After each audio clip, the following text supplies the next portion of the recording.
Look, there's no easy way to say this. The fact is, I just have to say it.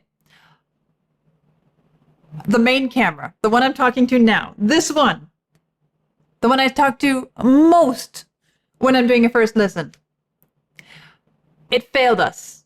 We just completed trying to sort through the files. We are missing the files for this camera for both Bowie songs of this weekend. What can I say? It happened. There's no fixing it. I can't go back and redo a first listen because a first listen is a first listen. We are truly sorry. I hope you can still enjoy it. Hi everyone. Today I am listening to this week's poll winner, and that is David Bowie's Heroes from 1977. This is not my very first Bowie piece of music. I have heard Space Oddity and Warszava on this journey to date, so today we'll add a new one to it. It was co-written by Bowie and Brian Eno, and was directly inspired by Bowie witnessing a kiss between Tony Visconti, the American producer, musician, and singer, and singer Antonia Maas next to the Berlin Wall. Heroes concerns two lovers, one from East Berlin, the other from the West. Let's see what this song sounds like.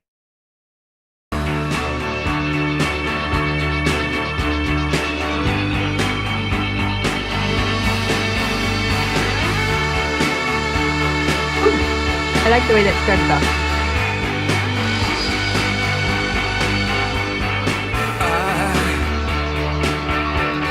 I wish you could swim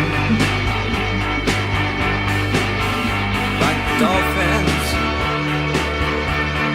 dolphins can swim. Though nothing will keep us together. We can beat them forever and ever.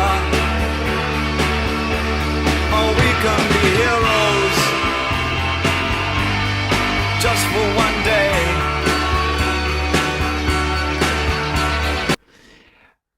Okay. I already like this piece of music. I liked it from the first few notes. There is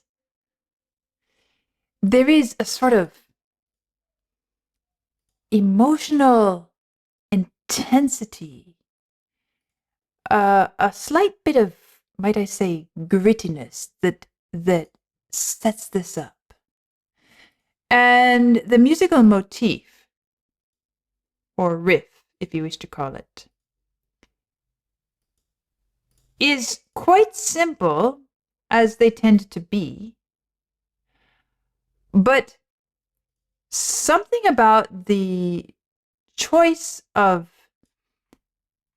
instrumentation combined with this riff, this motif, bum bum bum bum dum bum bum bum. I think it has to do with the fact that this motif is shaped moving downwards. It feels like it's digging in a little bit.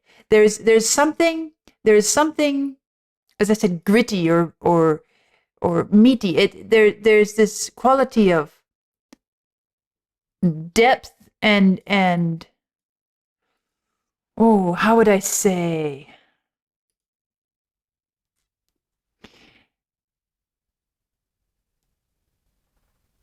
It's what it feels like when you take a shovel and you sink it into the earth and you feel it cutting into the earth, and you're getting ready to pick it up, and there's some heft, there's some weight to it.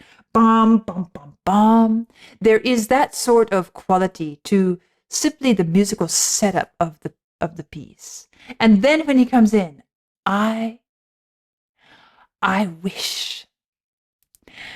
His voice is so emotionally intense as well. I love the way the instrumentation, the musical elements and the voice are working together in this piece of music. Them forever and ever.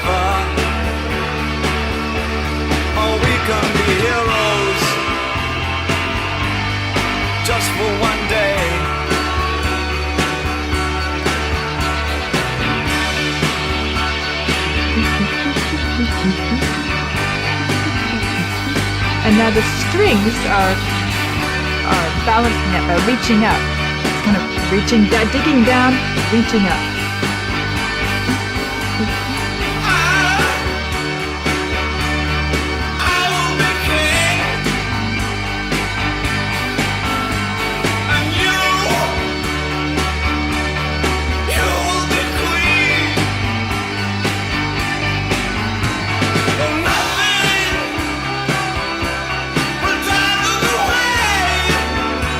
This is interesting here.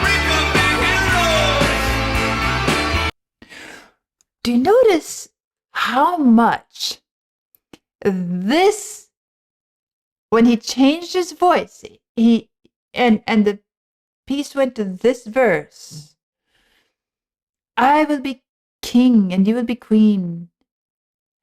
Though nothing will drive them away, we can be heroes just for one day. Even the musical, the music hasn't changed in its substance, in its motif, in its motivic content, in its orchestration that much, but it has taken on a slightly different atmospheric quality. Okay, this is fascinating. When was this done? 1977. If I didn't know that, I would be so tempted to say that I hear him giving a sonic reference, sonic allusion to Pink Floyd's The Wall. The way he's singing with his voice here, it's the anguished Pink's voice. It is. Can you hear it? And even the way the instrumentation, it hasn't really changed in its motivic material or musical design, hasn't really changed, but it has kind of shifted to a little bit more Pink Floyd type sonic mix. Well, of course, I can't say that that's what he's doing because he's a couple years ahead of The Wall. Which makes me then wonder, what about perhaps this might have influenced Pink Floyd as they created the Wall sound? Perhaps, I don't know. Or maybe it's just a style from the era that's showing up here. But it's fascinating to me that it shows up here and sounds so alike what I heard when I went through The Wall, Pink Floyd's The Wall. And the fact that both of them are dealing with this idea. And this whole song here was inspired by an event that took place at the Berlin Wall. It was, and it's built around the story of two lovers, one on the east and one on the west side. And to hear this sonic mix chosen specifically for that scenario.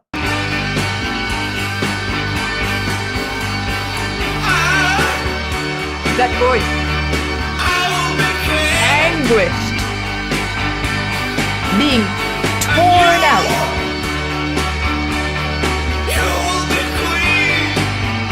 And the music, the way it's shifting, the fourth and one. Here. The blend of instruments.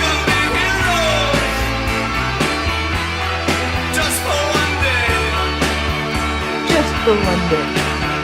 We can be us. Just for one day.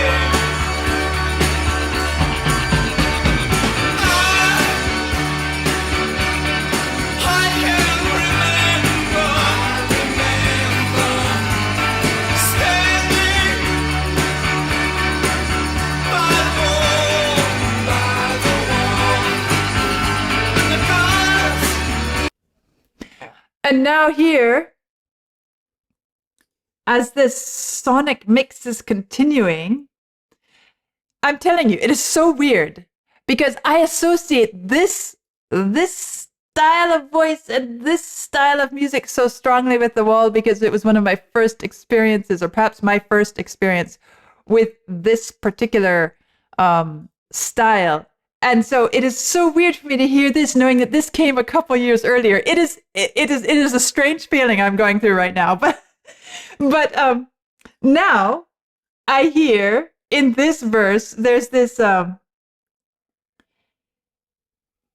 I can remember, and then you hear the echo. Remember it in with a chorus of voices, almost like that is the memory coming. It is the echo of the memory. I can remember. I can remember.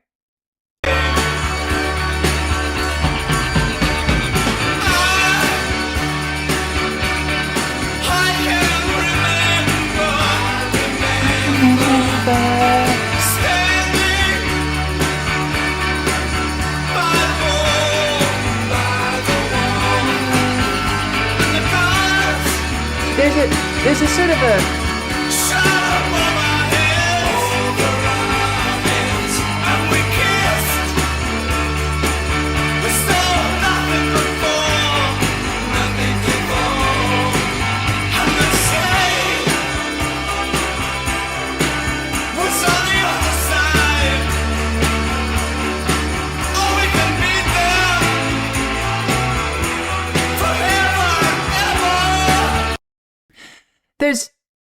there's something interesting about the way the voices echo, the chorus echoes his voice.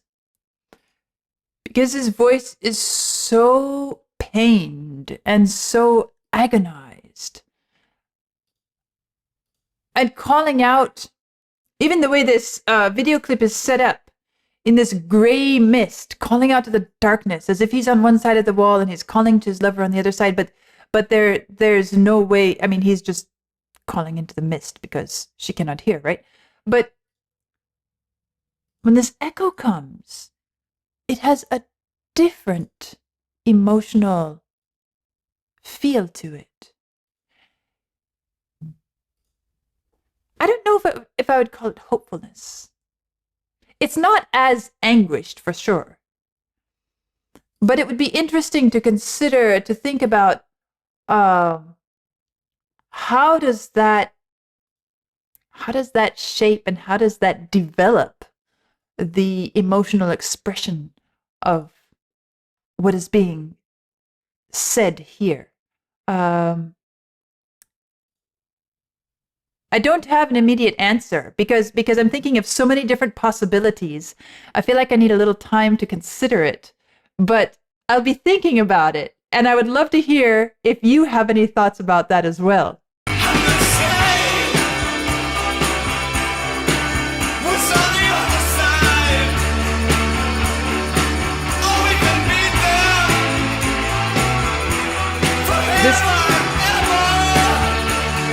This guitar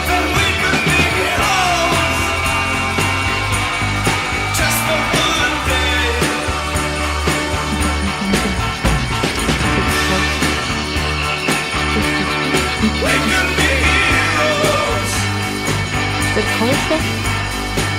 Or is it just yeah, it's multiple voices.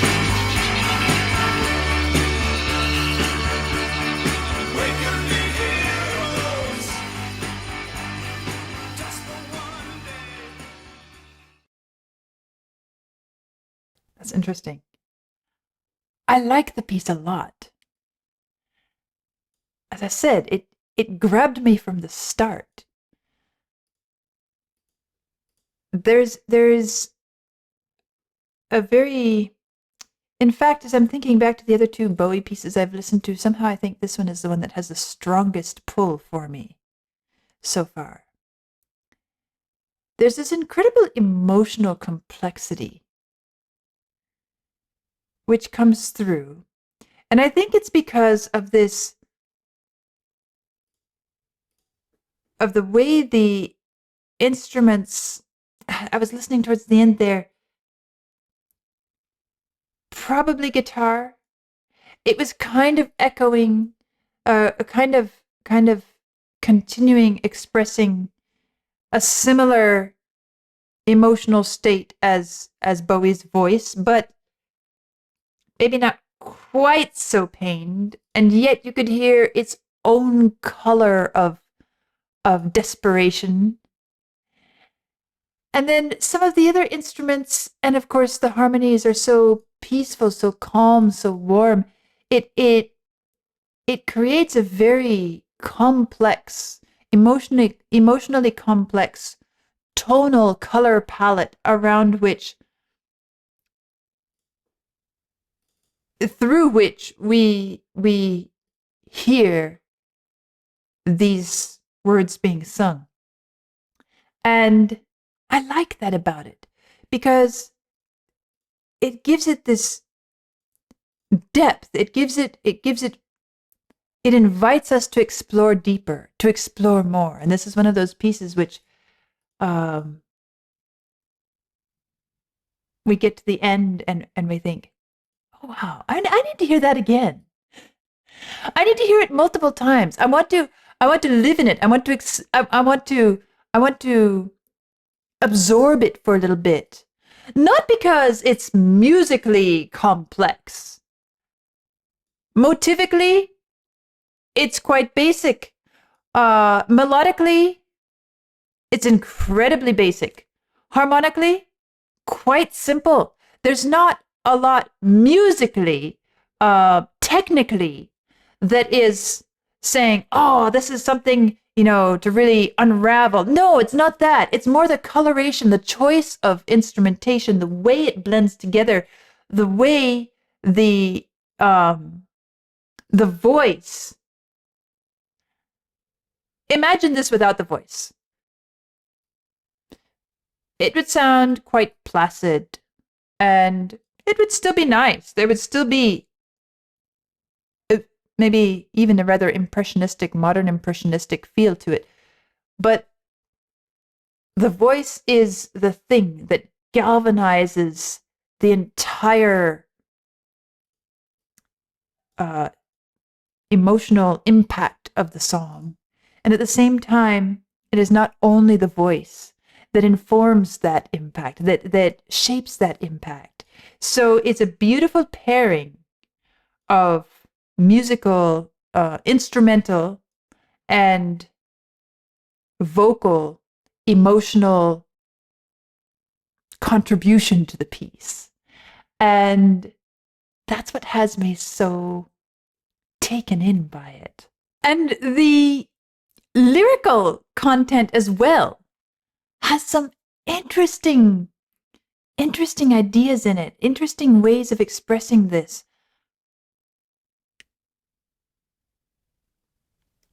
I wish you could swim like the dolphins can swim, though nothing will keep us together. We can beat them forever. We can be heroes just for one day.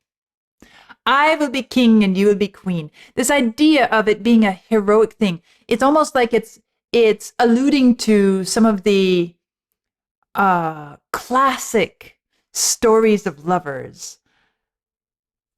Heroes just for one day. We can be heroes just for one day. We can be us just for one day. Putting those two side by side, to be us, to be ourselves, is to be heroic. If we are us for a day, we are heroes for a day. What an idea. And the